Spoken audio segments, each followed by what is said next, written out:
কেন আজকে আল্লাহর রহমতের বৃষ্টি আমাদের উপর বর্ষণ বন্ধ হলো? কেন আজকে আমরা হাহাকার পানির হাহাকার করছি? আমাদের আমাদের মাঠের ওই সকল গাছপালা কোন শুকিয়ে যাচ্ছে, আমাদের জন্য আল্লাহর আরো অসংখ্য প্রাণী রয়েছে, তারা কি করছে? তারা আজকে কষ্টের মধ্যে সম্মুখীন হয়েছে।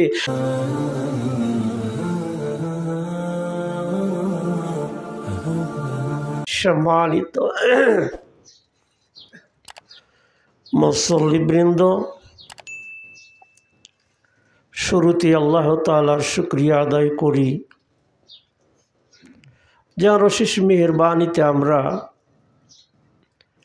সালাতুল জুমা আদায়ের জন্য মসজিদে হাজির হতে পেরেছি। আল্লাহ সুবহানাহু তাআলা আমাদেরকে এই সময় ও সুযোগ করে দিয়েছেন। শুরুতেই সে আল্লাহর শুকরিয়া আদায় করি, সকলে বলি আলহামদুলিল্লাহ। দরুদ ও সালাম পেশ করি রাহমাতুল লিল আলামিনের প্রতি, যাকে আল্লাহ তাআলা সারা বিশ্বজগতের রহমতের প্রতীক করে পাঠিয়েছিলেন, যার আগমনে বিশ্ব ধন্য হয়েছিল, যার সংস্পর্শে সেই জাজিরাতুল আরবের পশু আকৃতির মানুষগুলো সত্যিকারের মনুষ্যত্বের উপর নিজেদেরকে প্রতিষ্ঠিত করতে পেরেছিল। ঈমান হারা, দিন হারা সেই বিপদগামী পথভ্রষ্ট মানুষগুলো দিন হকের উপর নিজেদেরকে প্রতিষ্ঠিত করতে পেরেছিল। আমরা সেই রাহমাতুল লিল আলামিনের প্রতি পেশ করি দরুদ ও সালাম, সকলে বলি সাল্লাল্লাহু আলাইহি ওয়াসাল্লাম। সম্মানিত মুসল্লিবৃন্দ, আমি সূরা তাহা থেকে একটি আয়াতে কারিমা এবং সূরা তাগাবুন থেকে আরেকটি আয়াতে কারিমা তেলাওয়াত করেছি, সঙ্গে একটি হাদিসে রাসূল সাল্লাল্লাহু আলাইহি ওয়াসাল্লাম। আয়াতে কারিমাদ্বয় এবং হাদিসে শরীফাকে সামনে রেখে সংক্ষিপ্তভাবে দু একটা কথা বলেই খুতবা রীতি টানব ইনশাআল্লাহ। ওয়া মা তাওফিকি ইল্লা আলাইহি তাওয়াক্কালতু ওয়া ইলাইহি আনীব। সম্মানিত মুসল্লিবৃন্দ, আমরা বিভিন্ন সময় বিভিন্ন রকমের মুসিবতের মধ্যে পড়ি, আল্লাহর আযাব এবং গজবের সম্মুখীন হই। এর মূল কারণ কিন্তু আমরাই। আমাদের অনেকগুলো অপরাধ রয়েছে, যেই অপরাধের কারণে মূলত আমরা বালা মুসিবতের মধ্যে পড়ে থাকি, আল্লাহর আযাব এবং গজবের সম্মুখীন হই। এর মধ্যে যতগুলো কারণ আছে তার মধ্যে অন্যতম কারণ হচ্ছে আমাদের খাবার, আমাদের রিজিক। আমি এ নিয়ে আজকে দু একটা কথা আপনাদের খেদমতে তুলে ধরার চেষ্টা করব ইনশাআল্লাহ, যে আমাদের খাবার, আমাদের রিজিক কি করে আবার আল্লাহর আযাব এবং গজব, আল্লাহর বালা এবং মুসিবতের সম্মুখীন করে দেয়, দিবে, এই নিয়ে কথা বলবো ইনশাআল্লাহ। সূরা তাগাবুনে আল্লাহ রাব্বুল আলামিন পরিষ্কার করে বলে দিয়েছেন, মা আসাবা মিন মুসিবাতিন ইল্লা বিইذনিল্লাহ। সূরা তাগাবুন 11 নম্বর আয়াতে আল্লাহ এই কথা জানিয়ে দিয়েছেন যে কোনো মুসিবত, মিন মুসিবাতিন, যত ধরনের মুসিবত আছে, কোনো মুসিবত আল্লাহর অনুমতি ছাড়া আসে না। আমরা যে বিভিন্ন ধরনের মুসিবতের মধ্যে পড়ি, বিভিন্ন ধরনের আল্লাহ প্রদত্ত বিভিন্ন ধরনের যে আমরা মুসিবতের মধ্যে পড়ি, সমস্যার মধ্যে পড়ি, সংকটের মধ্যে পড়ি, এই মুসিবতগুলো, এই সংকটগুলো আল্লাহর অনুমতি ছাড়া আসে না। আল্লাহ যখন অনুমতি দেন তখন মুসিবত আমাদের উপর আসে। মুসিবত এমনি এমনি আসে না। এমনি এমনি আল্লাহ তাআলা আমাদের উপর মুসিবতের পারমিশন দেন না। যখন যেই সকল কারণে আমার আপনার জন্য আল্লাহর মুসিবতের দরওয়াজা খুলে যাওয়ার কথা, আমার আপনার জন্য আল্লাহর পক্ষ থেকে বালা মুসিবত যখন হালাল হয়ে যায়, বৈধ হয়ে যায়,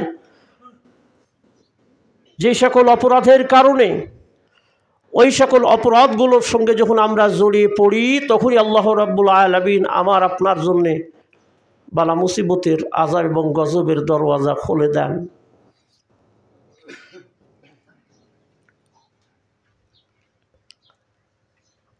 নবী রাহমাতুল লিল আলামিন তিরমিজির হাদিস, হযরত আলী রাদিয়াল্লাহু তাআলা আনহু হাদিসটি বর্ণনা করেছেন। আল্লাহ রাসূল বলছেন, ইযা ফাআলাত উম্মতি 15 খাসলা, আমার উম্মত যখন 15টি অপরাধ আছে, অন্যায় আছে, বদখাসলত আছে, এগুলো যখন শুরু করে দেয়, হাল্লা বিহাল বালা, রাসূল বলছেন তখন তার জন্য বালার কি হয়ে যায়, হালাল হয়ে যায়। এই বিষয়গুলো নিয়ে আমরা বহু কথা বলেছি, বিভিন্ন সময় শুনেছি। তারপরও আমি আপনাদের খেদমতে দু একটা কথা বলছি। তিরমিজির অন্য হাদিসে হযরত আবু হুরায়রা রাদিয়াল্লাহু তাআলা আনহু কর্তৃক বর্ণিত অন্য হাদিসে তিরমিজির এই 15টা বিষয় সুন্দর করে আমাদের সামনে রাসূল সাল্লাল্লাহু আলাইহি ওয়াসাল্লাম তুলে ধরেছেন। ওই হাদিসকে সামনে রেখে যদি আমরা একটু বিচার বিশ্লেষণ করি, তাহলে দেখব আল্লাহর নবীর সেই 1500 বছর পূর্বের সেই ভবিষ্যৎবাণী আর একবার শতভাগ আজকে বাস্তবায়ন দেখছি। ইজাত তুখিজাল ফাইউদ্দাওয়ালা, জাতীয় সম্পদ, রাষ্ট্রীয় সম্পদ যাদের হাতে আছে, যে সকল কর্তা ব্যক্তিদের হাতে আছে, এরা তো এই জাতীয় সম্পদগুলোকে, রাষ্ট্রীয় সম্পদগুলোকে নিজেদের পৈতৃক সম্পদ মনে করে। মানে পৈতৃক সম্পদকে যেভাবে ব্যবহার করা যায় সেইভাবে ব্যবহার করে। আমি আমার নিজস্ব সম্পদ, পৈতৃক সম্পদ আমি আমার মতো ব্যবহার করব, তাতে কাউরি বলার কিছু নাই। কিন্তু কেউ যখন আমাকে কোনো একটা জিনিস দেবে, সেটাকে তো আমি নিজের মতো মনে করে ব্যবহার করতে পারবো না। কিন্তু আমাদের কর্তা ব্যক্তিরা, জাতীয় সম্পদগুলো যাদের হাতে আছে, জাতীয় সম্পদের নেতৃত্ব, কর্তৃত্ব যাদের হাতে আছে, এরা যখন ওগুলো পায় তখন তাদের নিজেদের পৈতৃক সম্পদ মনে করে। ওয়াল আমানাতু মাগনাম, যাদের হাতে আমানত আসে, এই সকল প্রতিনিধিরা যখন ওই সকল আমানতগুলো পায়, তখন তারা এটা মনে করে যে এগুলো হলো গনিমতের মাল। ভোট যুদ্ধে লড়াই করে নির্বাচিত হয়েছি, সেই জন্য আমার কাছে আমানতগুলো এসেছে, তখন সে সেগুলোকে কি মনে করে, গনিমতের মাল মনে করে। আমি যুদ্ধ করে পেয়ে গেছি। অনেক কথা। যাকাত মাগরাম, যাকাত দেওয়াটাকে আমরা জরিপানা মনে করি, ক্ষতির কারণ মনে করি।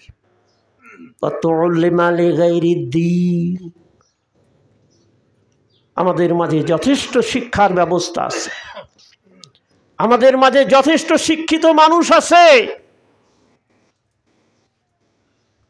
কিন্তু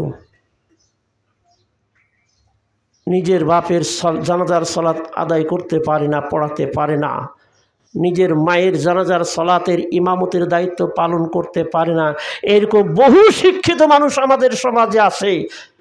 বলবেন শিক্ষিত মানুষ হওয়ার পরও কেন পারে না? এই জন্যে পারে না, সে শিক্ষা গ্রহণ করেছে কিন্তু ধর্মীয় শিক্ষার সঙ্গে তার কোনো সম্পর্ক নাই। মানুষ শিক্ষা গ্রহণ করবে কিন্তু লিগাইরিদ দ্বীন, দ্বীনের জন্য না, ধর্মের জন্যে। এই বিষয়গুলো যখন কোনো জনপদে যখন থাকবে, আল্লাহর আযাব এবং গজবের দরওয়াজা, আল্লাহর বালা মুসিবতের দরওয়াজা তখন তাদের জন্যে উন্মুক্ত হয়ে যাবে। ওয়াতার রাজুল ইমরাতাহু, স্বামী আনুগত্য করবে বিবির, পুরুষ আনুগত্য করবে নারীর। আজকে দেখেন অধিকাংশ পরিবারে নারীর নেতৃত্ব চলে। ওই পরিবারের বউ যা বলে তাই, স্বামীর কোনো নেতৃত্ব সেখানে চলে না। স্বামীর নেতৃত্ব চলে এরকম পরিবার আছে, কিন্তু সংখ্যায় কম। বউ যা বলে তাই।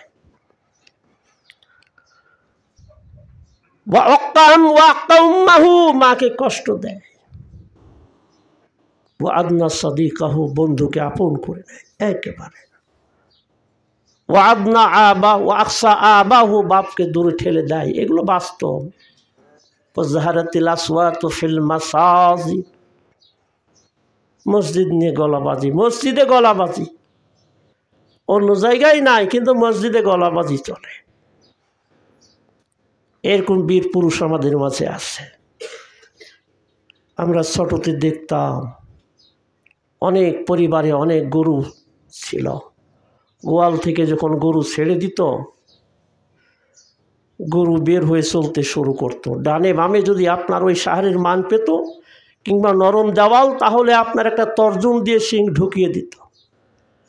কিন্তু কোনোদিন দেখিনি ওই বাহাদুর গরুটা কোনো শক্ত দেওয়ালে শিং দিয়ে আঘাত করেছে। জানে যে এই শক্ত দেওয়ালে যদি আঘাত করি আমার শিং ভেঙে যাবে, দেওয়ালের কিছুই হবে না। এইরকম বীর পুরুষ আমাদের মাঝে আছে। মসজিদে এসে অনেক কিছু বলা বলি করে, কিন্তু যেখানে বলার দরকার সেখানে আর বলতে পারে না। এই জন্য পারে না যে ওখানে বলতে গেলে তার সমস্যা, কিন্তু মসজিদে যতই গলাবাজি করুক কোনো সমস্যা হবে না। 1000 বছর পূর্বে আল্লাহর নবী বলে গেলেন, ফাসাদুল কাবিলাতা ফাসিকুহুম, কাবিলা গোত্র,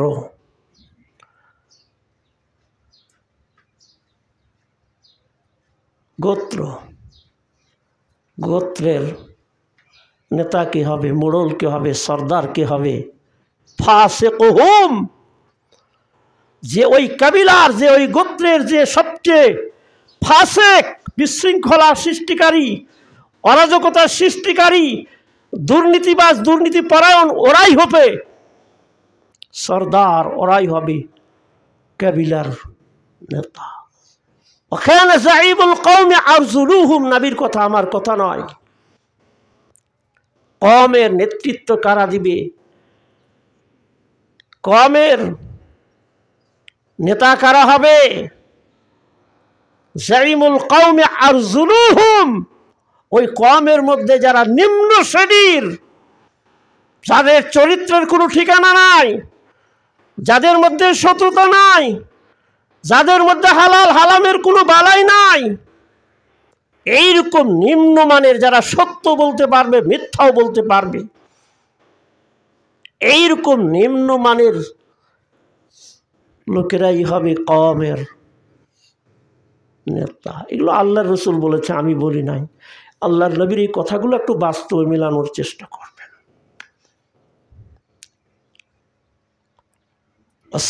ওয়াজাহারাতিল কায়নাতু ওয়াল মাআযিফ,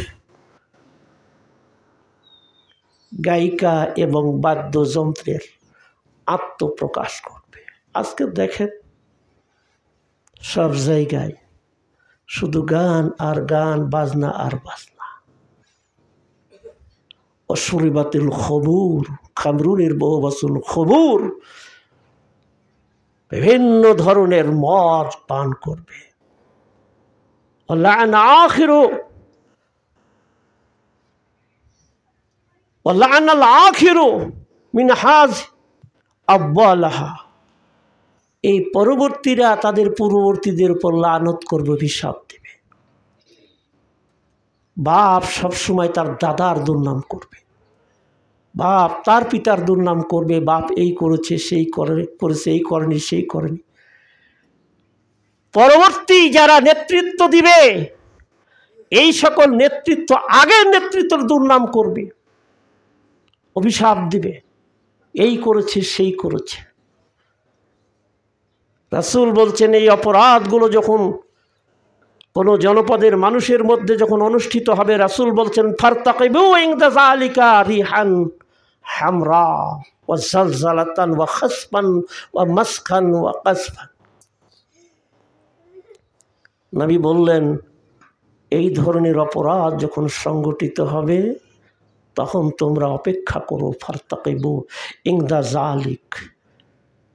এই অপরাধগুলো যখন কোনো জনপদের মানুষেরা করবে, অনুষ্ঠিত হবে কোনো জনপদে, রাসূল বলছেন তখন তোমরা কি করো, অপেক্ষা করতে থাকো। কিসের? রিহান হামরা, লাল বাতাস, হ্যারিকেন, ওয়া জালজালাতান, ভূমিকম্প, ওয়া খাসফান ওয়া মাসখান ওয়া কাসফান, ভূমিধস, বিকৃতি, শিলাবৃষ্টি, পাথরের বৃষ্টি, ওয়ায়াতিন তাতাবা। রাসূল বলছেন বিভিন্ন ধরনের এইরকম মুসিবত আসতেই থাকবে। কানিজামিন কুতিয়া সিলকুহু। আল্লাহর নবী একটু বোঝানোর চেষ্টা করলেন যে একটা সুতা দিয়ে যদি পুঁথির দানা যদি কী করা হয়, তৈরি করা হয়, বানানো হয়, আর সেই সুতা যদি ছিঁড়ে যায়, রাসূল বলছেন ওই কি বলে পুঁথির দানাগুলো যেমন একটা একটা করে জোরে জোরে পড়তে থাকবে। রাসূল বলছেন ফাতাতাবাউ, ঠিক ওই পুঁথির দানা যেমন সুতা ছিঁড়ে গেলে ওই দানাগুলো যেমন একটার পর একটা যেমন জোরে জোরে পড়তে থাকে, যখন কোনো জনপদের মানুষেরা এই সকল অপরাধগুলো যখন করতে থাকবে তখন সেই জনপদের জন্যে আল্লাহ বালা মুসিবতের দরজা উন্মুক্ত হয়ে যাবে। একটার পর একটা বালা মুসিবত তখন ওই জাতির উপর আসতেই থাকবে। আমরা কি বর্তমানে মুসিবতের মধ্যে পড়িনি? চরম মুসিবতের সম্মুখীন হয়েছি। অনেক কথা আছে। আল্লাহর কি পানির ভান্ডারের পানি শেষ হয়েছে? তা তো হয়, কিন্তু কেন আজকে আল্লাহর রহমতের বৃষ্টি আমাদের উপর বর্ষণ বন্ধ হলো? কেন আজকে আমরা হাহাকার পানির হাহাকার করছি? আমাদের আমাদের মাঠের ওই সকল গাছপালা কালা করে শুকিয়ে যাচ্ছে। আমাদের জন্য আল্লাহর আরও অসংখ্য প্রাণী রয়েছে, তারা কি করছে? তারা আজকে কষ্টের মধ্যে সম্মুখীন হয়েছে একমাত্র আমাদের অপরাধের কারণে। কারণ অপরাধ করে নির্দিষ্ট কিছু মানুষ, নির্দিষ্ট কিছু গোষ্ঠী, কিন্তু যখন এই অপরাধের কারণে বালা মুসিবত যখন আসে ওই জনপদে তখন আমভাবে আসে।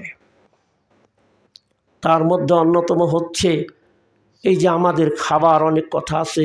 আল্লাহ বলছেন কুলু মিনাত তাইয়্যিবাতি মা রাযাকনাকুম ওয়া লা তাতগাউ ফীহি। খাদ্যের উপর বহু কথা আছে, কোরআন হাদিসে বহু কথা আল্লাহ বলেছেন, সেগুলো নিয়ে কথা হবে ইনশাআল্লাহ। আল্লাহ বলছেন কুলু মিনাত তাইয়্যিবাত মা রাযাকনাকুম। ও দুনিয়ার মানুষেরা, আমি তোমাদেরকে যে রিজিক দিয়েছি, আমার দেওয়া রিজিকের মধ্যে যেগুলো তয়্যিব রিজিক, সেই রিজিকগুলো তোমরা ভক্ষণ করো।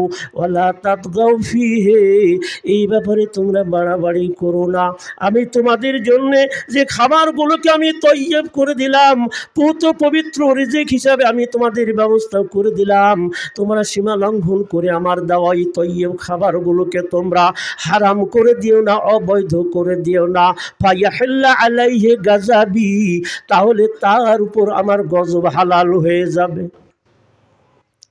আল্লাহ বলছেন আমি পবিত্র রিজিক দিয়েছি তোমাদের খাবারের জন্য, ওগুলো তোমরা খাও, এ ব্যাপারে তোমরা সীমা লঙ্ঘন করো না। অর্থাৎ পবিত্র রিজিককে তোমরা অপবিত্র করে দিও না। যদি করো তাহলে তোমাদের উপর কি হবে?